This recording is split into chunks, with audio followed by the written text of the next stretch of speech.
एक बार की बात है, एक गांव में दो सौतेली बहनें रहती थीं, सीता और गीता। सबसे बड़ी बहन सीता थी और छोटी बहन गीता थी। दोनों का आपस में मेल जोल इतना अच्छा नहीं था।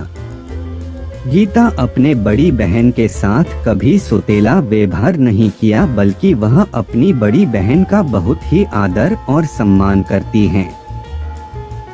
लेकिन सीता सोचती थी कि उनकी छोटी बहन को उनसे जलन हो रही है और सीता इस गलतफहमी में गीता से नफरत करने लगी और मौका मिलते ही उससे झगड़ा करने लगती थी। लेकिन गीता फिर भी सीता से कुछ नहीं कहती। एक दिन जब गीता सीमा से बाहर हो गई तो गीता ने कहा, देखो सीता, तुम एकमात्र मेरी बड़ी बहन हो, तुम इस तरह का व्यवहार मत करो, मैं तुमसे बहुत प्यार करती हूँ। तब सीता ने कहा, कौन सा बहन, तुम मेरे सौतेली बहन हो, ये सब तुम्हारा नाटक है। यह सुनकर गीता को बहुत तकलीफ हुई और वह उदास होकर बाहर चली गई और सीता के बारे में सोचते हुए जंगल की ओर चली गई। अचानक कोई गीता को पुकारने लगा। उसे लगा कि शायद सीता मुझे बुला रही है। उसकी न सुनकर वह आगे बढ़ गई। उसके सामने एक बड़ा सा पेड़ दिखाई दिया तो वह उस पेड़ के सामने बैठकर रोने लगी। तभी अचानक पेड़ ने कहा, मैं थोड़ी परेशानी में हूँ, क्या आप मेरी थोड़ी मदद कर सकते हैं? गीता ने कहा, हाँ, मैं आपकी मदद जरूर करूंगी। पेड़ ने कहा, बेटी मैं बूढ़ा हो गया हूँ, मेरी जड़ें भी कमजोर हो गई हैं, इसलिए मैं जमीन से पानी नहीं खींच पा रहा हूँ। क्या आप पास के तालाब से कुछ पानी लाकर मेरे ऊपर डाल दोगे? गीता ने कहा, जरूर, मैं अभी जाती हूँ। गीता वहाँ से निकलकर तालाब के पास पानी लेने जाती है और देखती है कि वहाँ पहले से ही एक मटका रखा था। गीता उस घड़े में पानी लाती है और उसे पेड़ की जड़ों में डाल देती है तो पेड़ ने कहा, बहुत बहुत धन्यवाद बेटी, तुम बहुत अच्छी लड़की हो और तुम्हारा दिल बहुत साफ है। गीता ने कहा, इसमें शुक्रिया कैसा, हमें जरूरतमंद लोगों की मदद करनी चाहिए। पेड़ ने कहा, बेटी तुम जिस तालाब से पानी लेकर आई हो, मैं चाहता हूँ कि तुम एक बार फिर से उस तालाब में जाओ और एक डुबकी लगाकर आओ, और अगर तालाब तुम्हें कोई उपहार देता है तो उसे स्वीकार कर लेना। गीता एक बार फिर से उस तालाब की ओर जाती हैं। तालाब पहुंचकर पानी में उतर जाती हैं और एक डुबकी लगाती हैं। डुबकी लगाते ही गीता के हाथ में एक सोने से भरा मटका आ जाता है। गीता सोचने लगी, लगता है इसी उपहार के बारे में बात कर रहे थे। पेड़ जी, मुझे ये स्वीकार कर लेनी चाहिए। इतना कहकर गीता सोने से भरे उस घड़े को लेकर अपने घर की ओर जाने लगी।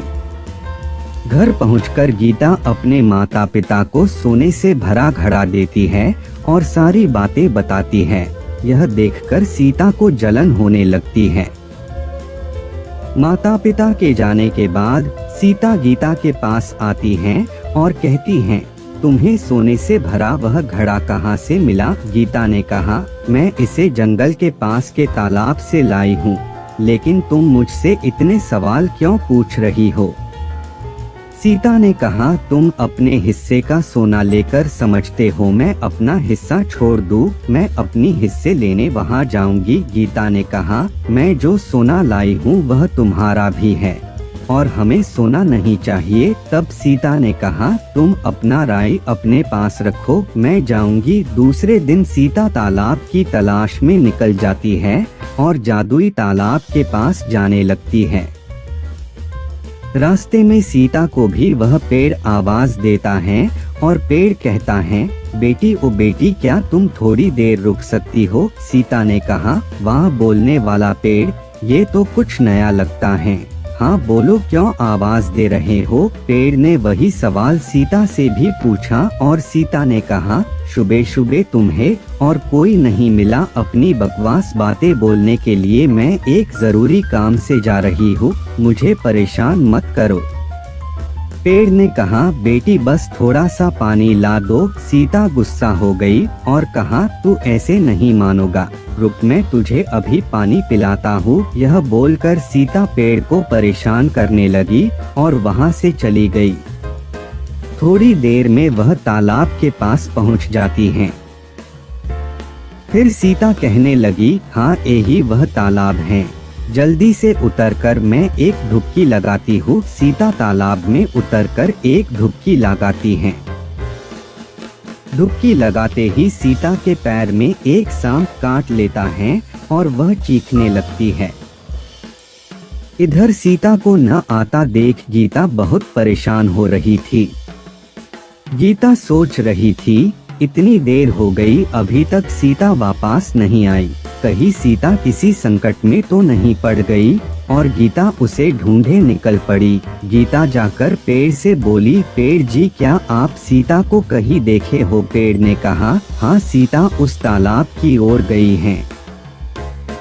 पेड़ की बात सुनकर गीता तालाब की जाने लगी और वहां जाकर देखती हैं, उसकी बड़ी बहन तालाब के पास पड़ी है। वह सीता को बहुत उठाने की कोशिश करती है, लेकिन सीता नहीं उठी। तब गीता वापस पेड़ की पास जाती है और उसे सारी बात बताती है।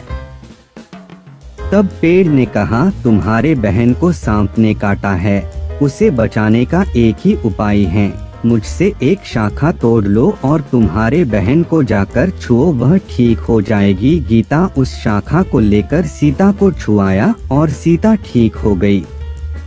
इसके बाद सीता ने छोटी बहन से कहा, तुम न आती तो मैं आज जीवित न होती। गीता ने कहा, नहीं, मैंने पहले ही तुमसे कहा था कि हमें और धन नहीं चाहिए, लेकिन तुमने मेरी बात नहीं मानी और हट करके चले गई। सीता ने कहा, क्षमा करो गीता, आज के बाद मैं तुम्हारी हर बात मानूंगी। यह कहकर सीता और गीता पेड़ के पास गई और पेड़ को धन्यवाद दिया और अपने घर वापस चली गई।